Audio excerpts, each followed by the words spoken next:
Trading day खत्म हो गया है।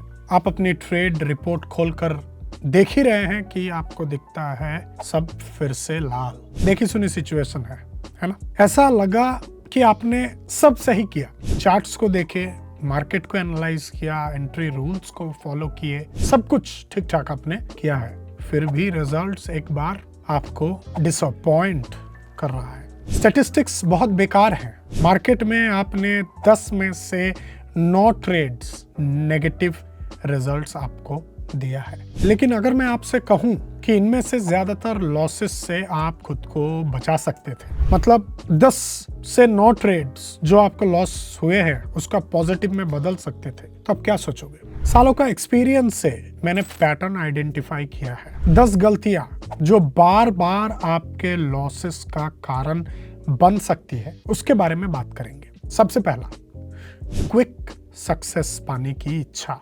आइए इन सबको विस्तारित रूप से समझते हैं। एक हफ्ते की ट्रेडिंग में 10x कैसे बनाएं? ये आपके मन की एक सोच है। एंड आप ही बताइए मुझे कि कितना बारी आपने इसी तरीके के हेडलाइंस, इसी तरीके के थंबनेल्स, इसी तरीके के पोस्ट्स देखे होंगे। बहुत बारी, है ना? बिल्कुल। समस्या ये है कि कई लोग ट्रेडिंग के जरिए इंस्टेंट वेल्थ बनाने की आइडिया में भरोसा करते हैं, मतलब क्विक, जो भी चाहिए क्विक।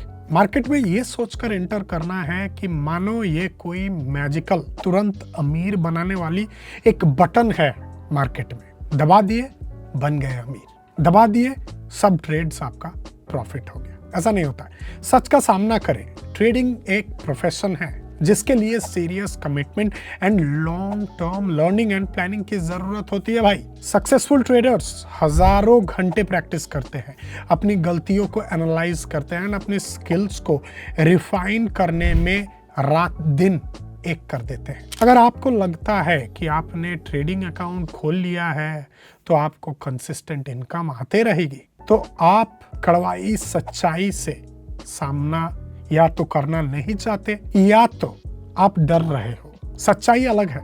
यहाँ तक कि सबसे सफल ट्रेडर्स ने भी कभी ना कभी तो छोटे से ही शुरुआत किया होगा, है ना? उन्होंने सीखा, प्रैक्टिस किया, कुछ लॉसेस का सामना करा, उन सबको सुधार किया, एंड फिर उन लोगों को मिला प्रोफेशनल ग्रोथ का एक नॉर्मल रास्ता, जिसके लिए उन लोगों ने टाइम लगाया उस रास्ता को ढूंढने के पीछे। समझ रहे हो? दूसरा मिस्टेक, शुरू से ही एक लालच। ये एक क्लासिकल सिनेरियो है। सक्सेस स्टोरीज से प्रेरित होकर एक बिगिनर ये तय करता है, छोटी शुरुआत क्यों करें, मैं अभी मोटी रकम कमा लूंगा। प्रैक्टिस के लिए 50-100 के जगह हजारों डॉलर लगा देते हैं, एंड रिजल्ट्स का अंदाजा लगाया जा सकता है। Account blown up. क्यों?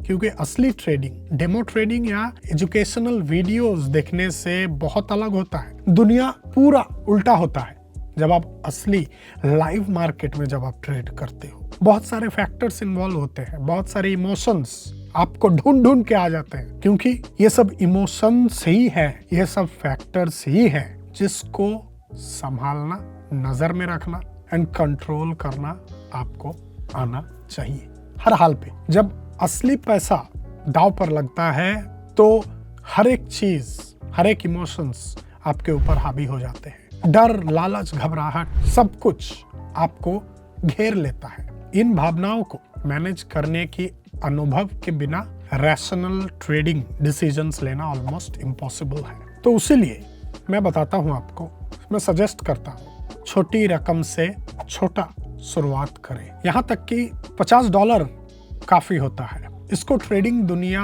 में एंट्री पाने के लिए टिकट का कीमत मान लो आप, ठीक है? Ticket price. इस पैसे से आप इमोशंस, फोमो और बहुत सारे फैक्टर्स को मैनेज करना सीख सकते हो, सीखने की कोशिश कर सकते हो। मार्केट की जो साइकोलॉजी है उसको समझने की कोशिश कर सकते हो। ये सबक आपको बड़ी रकम गंवाने की तुलना में बहुत कम खर्चे में मिल सकती है। सोच के देखिए।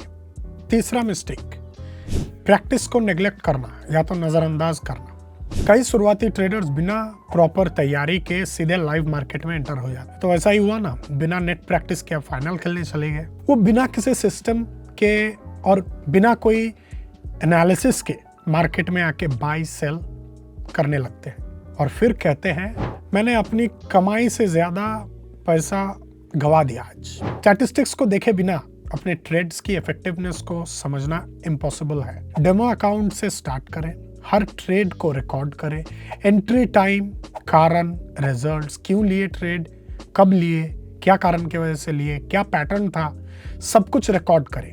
अपने नेगेटिव पोजीशंस को ज्यादा एनालाइज करें, जो नेगेटिव पोजीशंस हैं। 1 महीने की प्रैक्टिस आपको 1 साल की गलत ट्रेड से बचा सकता है या आपको इससे बहुत ज्यादा फायदा भी हो सकता है। अगर आप इस बात से सहमत हैं कि ये शुरुआती ट्रेडर्स द्वारा की जाने वाली सबसे कॉमन गलतियां हैं, तो लाइक बटन को अभी के अभी हिट करें एंड चैनल को सब्सक्राइब कर लें। एंड कमेंट्स में ये बताना बिल्कुल ना भूलें कि आपने कौन सी ऐसी गलतियां किए थे। चौथा मिस्टेक, मार्केट के मूवमेंट को मिस करना। ये एक टिपिकल सिनेरियो है। प्राइस ने की लेवल का ब्रेकआउट लिया एंड उसके बाद एक स्ट्रॉन्ग मूवमेंट या तो शुरू हो चुका है या शुरू होने वाला है। एक के बाद दूसरा सपोर्ट लेवल निकले जा रहे हैं एंड ट्रेंड साफ है, आपके आंखों के सामने सब कुछ हो रहा है। लेकिन एक बिना एक्सपीरियंस वाला ट्रेडर क्या करता है? वो देखता है, वो इंतजार करता है, वो देखता है कि प्राइस थोड़ा नीचे आते ही मैं एंटर करूंगा, लेकिन ये होता नहीं है। प्राइस फिर से बढ़ जाती है और ऐसे कई बार होने के बाद वो मार्केट में एंटर करता है, अपना पोजीशन लेता है। इस समय तक इस मूव का मेजर पार्ट निकल चुका होता है। प्राइस अब कंसोलिडेशन जोन में जाती है और अक्सर ऑपोजिट डायरेक्शन में रिवर्स भी हो जाती है। इस बिहेवियर को क्या कहते हैं? कॉन्फिडेंस का कमी और गलतियां करने का डर। ट्रेडर को ट्रेंड कंफर्मेशन चाहिए होता है, लेकिन ऐसे करके वो मूव के सबसे प्रॉफिटेबल पार्ट मिस कर देता है। जब आपको कोई अच्छा ट्रेंडिंग सेटअप दिखे तब क्विक काम करना जरूरी है। बेशक आप मार्केट की हर मूव में नहीं कूद सकते, लेकिन अगर आपकी स्ट्रेटेजी आपको सिग्नल दे रहा है तब एक्शन ले। 5वां मिस्टेक, मार्केट के साथ फाइट करना। सबसे खतरनाक गलतियों में से एक है ट्रेंड के खिलाफ ट्रेड करना। यहाँ एक फेमिलियर सिनेरियो के बारे में मैं बात कर रहा हूँ। मार्केट लगातार, आप सोचो कि बढ़ते ही जा रहा है, नए लेवल्स को ब्रेक कर रहा है, नया ऊंचाइयां मार्केट छू रहा है, फिर भी ट्रेडर डेस्परेटली सेल पे सेल ट्रेड्स ले रहा है, ये सोचते हुए कि प्राइस बहुत हाई हो गया है, ये कभी भी गिर सकता है। ट्रेंड से लड़ने की कोशिश करना चलती ट्रेन को रोकने के बराबर है। ट्रेंड एक पावरफुल मार्केट फोर्स होती है और इसके खिलाफ जाने के वजह इसके साथ आगे बढ़ने में आपको ज्यादा फायदा हो सकता है। मार्केट के टॉप या बॉटम को कैच करने से पहले क्लियर रिवर्सल सिग्नल्स का इंतजार करें। पॉकेट ब्रोकर प्लेटफॉर्म पर ट्रेंड और एंट्री पॉइंट्स तय करने के लिए प्रोफेशनल टूल्स उपलब्ध हैं। ऐसा अगर आपने अभी तक प्लेटफॉर्म पर रजिस्टर नहीं किया है तो डिस्क्रिप्शन में दिए हुए लिंक को फॉलो करें, रजिस्टर करें। अभी एक स्पेशल ऑफर है, आपके पहले डिपॉजिट पर आपको बोनस भी मिल सकता है। बस इसे समझदारी के साथ इस्तेमाल करें और उन गलतियों से बचें जिनके बारे में हमने अभी बात की। 6वां मिस्टेक, एनालिसिस पैरालिसिस जिसको हम लोग बोलते हैं। एक कॉमन पिक्चर है ये। चार्ट जो है आपका वो इंडिकेटर्स के नीचे दबा हुआ है। आप लोगों ने देखा होगा, बहुत सारे ऐसे मीम्स आते हैं, ऐसे वीडियोस भी हैं बहुत सारे। टेक्निकल एनालिसिस कई टूल्स ऑफर करती है, लेकिन इसका मतलब ये नहीं है कि आप एक चार्ट के ऊपर जितने टूल्स हैं सबको लाकर इस्तेमाल करना चालू कर दें। ये बहुत बड़ा गलतफहमी है ट्रेडर्स के बीच में कि जितना ज्यादा इंडिकेटर्स होंगे फोरकास्ट उतना जबरदस्त आपको एक्यूरेट मिल सकता है। रियल में ठीक इसका उल्टा है, एकदम उल्टा। इसके अलावा कई इंडिकेटर्स दरअसल एक ही सिग्नल अलग अलग तरीके से दे रहे होते हैं। इसे पहचानना सीखिए, किस इंडिकेटर कब इस्तेमाल करा जाता है इसको समझना सीखिए। ऐसे 2-3 इंडिकेटर्स चुने जो एक दूसरे को कंप्लीमेंट करके चलता है एंड उसी को इस्तेमाल करें एक के बाद एक। ट्रेडिंग से जुड़े डिसीजंस लेने के लिए इतना काफी होता है। 7वां मिस्टेक क्या है? स्ट्रैटेजीज में बदलाव करना बिना कोई कारण के। ट्रेडर्स अक्सर कोई प्रूवन स्ट्रैटेजी लेते हैं और उसे बेहतर बनाना शुरू करते हैं। इंडिकेटर सेटिंग को बदलना, नए फिल्टर्स जोड़ना या उन्हें अलग टाइम फ्रेम्स पर स्विच करना एंड इस्तेमाल करना, ताकि ये पता चले कि किस टाइम फ्रेम पे क्या रिजल्ट्स दे रहा है, किस तरीके से रीडिंग्स दे रहा है। मैं एक छोटा सा एग्जांपल देना चाहता हूँ। अगर सोचिए आपने एक बिरयानी ऑर्डर किया। आपने क्यों ऑर्डर किया? क्योंकि आपको पता है कि ये बहुत टेस्टी होता है। अभी सोचो, जिस बिरयानी को आप खा रहे हो, जिसको आप टेस्टी मानते हो, उसके जो इंग्रेडिएंट्स हैं, जो भी चीज़ उसमें डाली गई है, वो सबको अगर आप चेंज करने लगते हो तो क्या अगला बारी उस चेंजेस के साथ आपका वो बिरयानी सेम टेस्ट करेगा? मेरे हिसाब से तो नहीं, शायद से, है ना। आपके हिसाब से भी सेम हो सकता है। तो इससे क्या होता है कि जैसे आपका बिरयानी का टेस्ट बदल जाता है, वैसे ही कोई प्रूवन पीरियड वैल्यूज या कैलकुलेशंस को लेके जो इंडिकेटर्स आपके सामने है या उपलब्ध है, वो सबको चेंज करने लगेंगे तो उसका जो इफेक्टिवनेस है वो बदल सकता है। इंडिकेटर्स को चेंज आप कर सकते हो, लेकिन चेंज करने के बाद उसका बैक टेस्टिंग करना बहुत ज्यादा जरूरी है। तभी जाके पता चलेगा कि आपका वो चेंजेस क्या आपके बेटरमेंट के लिए काम कर रहा है, आपको बेहतरीन रिजल्ट्स दे रहा है, या चेंजेस सिर्फ नाम के वास्ते चेंजेस थे। तो ये सब समझना बहुत ज्यादा जरूरी है एंड ये सबको नजरअंदाज करना किसी भी हालत पर आपके लिए बहुत ज्यादा हानिकारक हो सकता है। तो मैं क्या बताना चाह रहा हूँ ये तो आप समझ ही गए होंगे। प्लेटफॉर्म पर दर्जनों ऐसे pre tested trading strategies offer किए गए हैं। गाइड्स एंड ट्यूटोरियल सेक्शन में जाकर ये सब के बारे में पढ़े, ये सब के बारे में और ज्यादा जानकारी इकट्ठा करें, इसको टेस्ट करें। 8वां मिस्टेक, स्ट्रेटजीज बदलते रहना लगातार। स्ट्रेटजी से जुड़ी दूसरी गलती, एक टिपिकल सिनेरियो, एक ट्रेडर एक स्ट्रेटजी को आजमाता है, कुछ सफल ट्रेड्स पाने के बाद, कुछ गुड ट्रेड्स पाने के बाद एक्साइटेड हो जाता है, फिर शुरू होता है लॉसेस का सिलसिला और अचानक स्ट्रेटजी को बेकार घोषित कर दिया जाता है और अगले परफेक्ट सिस्टम की तलाश शुरू हो जाती है। ये समझना जरूरी है कि किसी भी स्ट्रेटजी से गारंटीड प्रॉफिट नहीं होता। 20 to 40% ट्रेड्स का लॉसेस ट्रेडिंग में बिल्कुल आम है। अगर आपके 50% ट्रेड्स प्रॉफिटेबल हैं और आप रिस्क को ठीक से मैनेज कर रहे हैं, तो आप पहले ही मार्केट के ज्यादातर ट्रेडर से आगे हो। एंड मुझे लगता है कि इसी चीज पे आपको कंसेंट्रेट ज्यादा करना चाहिए एंड इसी को खुद का स्ट्रेंथ बनाना चाहिए। 9वां मिस्टेक, इमोशनल ट्रेडिंग करना। ये एक खतरनाक सिचुएशन है और कई ट्रेडर्स इससे प्रेरित हैं। एक के बाद एक ट्रेड्स में नुकसान झेलने के बाद ऐसा लगता है कि कंट्रोल खो रहा है। गुस्सा, हताशा और वापस रिकवर करने की इच्छा आपके जजमेंट को प्रभावित कर देती है।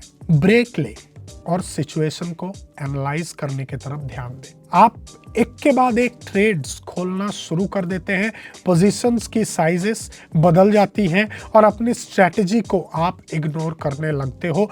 इस अवस्था में ट्रेडर रैशनल तरीके से सोचना टोटली बंद कर देता है।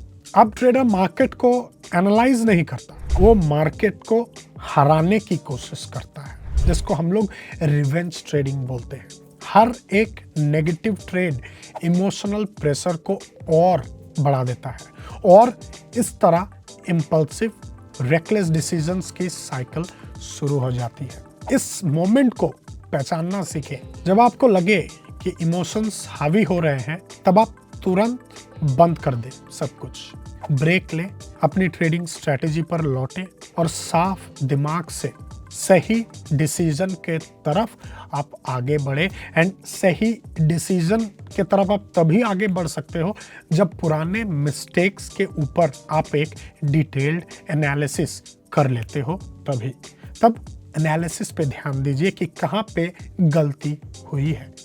10वां मिस्टेक, बहुत जल्दी हार मानना। बहुत जल्दी बैकअप करना पॉसिबली सबसे बड़ी गलती होती है। शायद ये मेरे लिए नहीं है या बहुत मुश्किल है, मैं ये कर नहीं पाऊंगा, मुझसे नहीं होगा। उस समय के बारे में सोचे जब आप छोटे थे और आप सिर्फ चलना शुरू कर रहे थे या कोशिश कर रहे थे। आप गिरते थे, उठते थे, गिरते थे, उठते थे, लेकिन कभी चलना आपने छोड़ दिया क्या? ट्राई करना आपने छोड़ा क्या? नहीं। किसी ने भी नहीं कहा चलना मेरे लिए नहीं है, मैं रैंक कर चलूंगा, ऐसा तो किसी ने नहीं कहा। तो ट्रेडिंग में अंतर क्यों होना चाहिए? याद रखें, सफल ट्रेडिंग मैराथन है, कोई स्प्रिंट नहीं। कंसिस्टेंसी, डिसिप्लिन एंड पेशेंस बनाए रखें, तभी जाके आपको सक्सेस का रास्ता दिखेगा।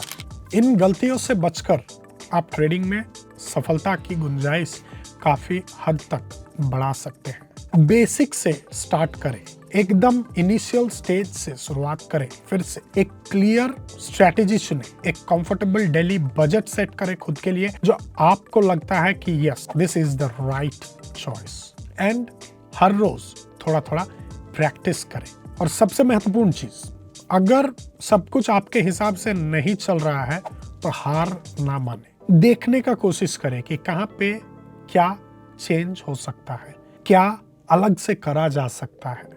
इन बड़ी गलतियों से बचकर आप ट्रेडिंग में सफलता की गुंजाइश को काफी हद तक बढ़ा सकते हैं। तो आज इतना ही, मिलते हैं अगले वीडियो में।